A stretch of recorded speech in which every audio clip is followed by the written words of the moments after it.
तो ये जो ग्रंथियां हैं, इनकी अगर ओवर एक्टिविटी हो जाए, ये बिना स्पर्म के वो द्रव्य को निकालना शुरू कर दें, तो 95% पेशेंट्स में जैसे ही वो द्रव्य निकलता है तो पेशेंट को ये लगता है, साइकोलॉजिकली उसको अपना भ्रम हो जाता है कि मेरे शरीर से एनर्जी निकल रही है। क्योंकि अगर हम पूरे दिन इसी के बारे में सोचते रहेंगे, जो कि एक हार्मलेस चीज है, जिससे हमारे शरीर पे कोई नुकसान नहीं हो रहा है, लेकिन फिर भी इसके बारे में सोच सोच के हम इसे सिंड्रोम बना लेते हैं। इसे हम एक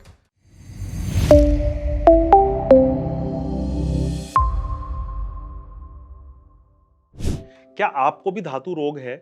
क्या आपके भी शरीर से धात गिरती है? आपका भी किसी काम में मन नहीं लग रहा है, वजन गिरता जा रहा है, लिंग में तनाव की कमी है, जल्दी स्खलन हो जाता है, पूरे दिन डिप्रेशन जैसा माहौल रहता है, और इन सब चीजों का कारण आपको लग रहा है कि जो शरीर से चिपचिपा पदार्थ निकल रहा है, वही इन सब चीजों का कारण है। तो इस वीडियो को पूरे अंत तक देखिएगा। आज हम बात करेंगे कि धात क्यों गिरती है, किस चीज से वो बनती है। मेरा नाम है डॉक्टर दीपांशु गुप्ता।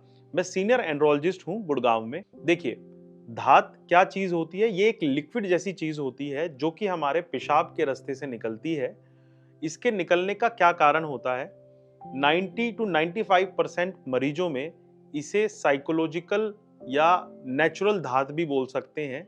ये नेचुरल कारणों की वजह से निकलती है। क्या मतलब है इसका? चलिए बात करते हैं। देखिए, हमारे शरीर में जो भी स्पर्म बनते हैं, उनको अगर फीमेल की वजाइना तक जाना है, तो उसके लिए सिर्फ स्पर्म से बात नहीं बनेगी, उसके साथ में खूब सारे लिक्विड्स, द्रव्य का भी इस्तेमाल किया जाता है हमारे शरीर के द्वारा, ताकि वो स्पर्म जो है वजाइना तक जा सके। तो होता क्या है कि हमारे टेस्टिस में स्पर्म बनते हैं। वो स्पर्म एक पाइप, जिसे हम वास बोलते हैं, उस पाइप से होते हुए वो हमारे पेशाब के रास्ते तक जाते हैं। अब इसके बीच में दो ग्रंथियां होती हैं। एक ग्रंथि होती है प्रोस्टेट ग्लैंड और दूसरी होती है सेमिनल वसाइकल। इन ग्रंथियों में काफी द्रव्य बनाए जाते हैं। वो द्रव्य स्पर्म के साथ मिक्स होके उसे हेल्प करते हैं वजाइना तक पहुंचने में।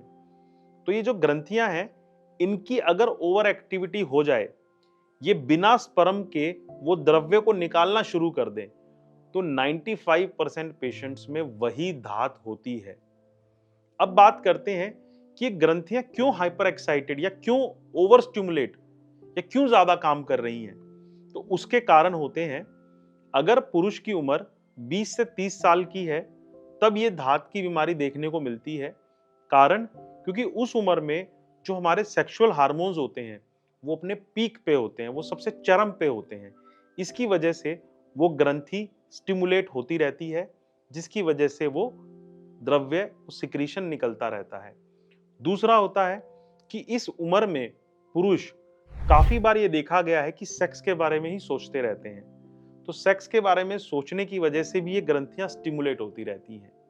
तीसरा होता है कि इस एज में पुरुष नॉर्मल सेक्स में इंडल्ज नहीं होते हैं, नॉर्मल सेक्स वो नहीं कर पाते हैं। इसकी वजह से भी ये ग्रंथियां ओवर एक्टिव रहती हैं हर समय पे।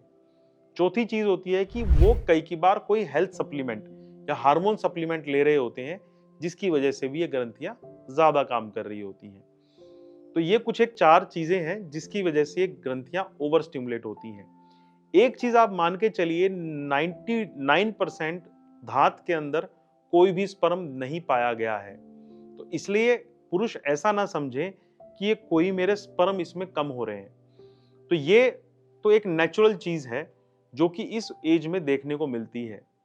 अब हम बात करते हैं कि इससे पुरुष को क्या महसूस होता है। जैसे ही वो द्रव्य निकलता है, तो पेशेंट को ये लगता है, साइकोलॉजिकली उसको अपना भ्रम हो जाता है कि मेरे शरीर से एनर्जी निकल रही है, और वो पूरे टाइम सिर्फ इसी के बारे में सोचते रहते हैं। पूरे टाइम इसके बारे में सोचने की वजह से उनको नींद ना आना, उनके शरीर में भूख ना लगना, कमजोरी आना, लिंग में तनाव की समस्याएं आना, ये सब चीजें घर कर जाती हैं, ये सब चीजें आ जाती हैं। क्योंकि अगर हम पूरे दिन इसी के बारे में सोचते रहेंगे, जो कि एक हार्मलेस चीज है, जिससे हमारे शरीर पे कोई नुकसान नहीं हो रहा है, लेकिन फिर भी इसके बारे में सोच सोच के हम इसे सिंड्रोम बना लेते हैं, इसे हम एक मानसिक अवसाद बना लेते हैं, जिसकी वजह से पेशेंट्स इस अब वो धात सिंड्रोम में एंटर कर गए हैं। धात गिरना एक अलग चीज है, धात सिंड्रोम, जब ये सारे सिम्टम्स, जब ये सारी चीजें आपको लगती हैं, उसे हम धात सिंड्रोम बोलते हैं।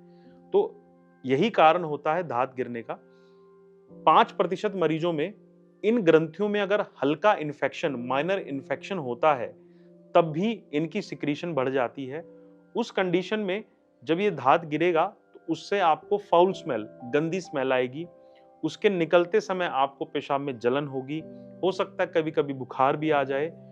जब वो निकलेगा तब आपको पेशाब के रास्ते में कुछ जाता हुआ या कुछ लगता हुआ महसूस होगा।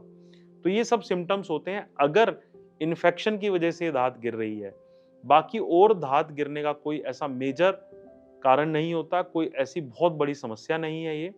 ऐसी और मेल सेक्सुअल हेल्थ की वीडियोस के लिए हमारे यूट्यूब चैनल को सब्सक्राइब करें और हमें फॉलो करें द अल्फा मेल के साथ। धन्यवाद।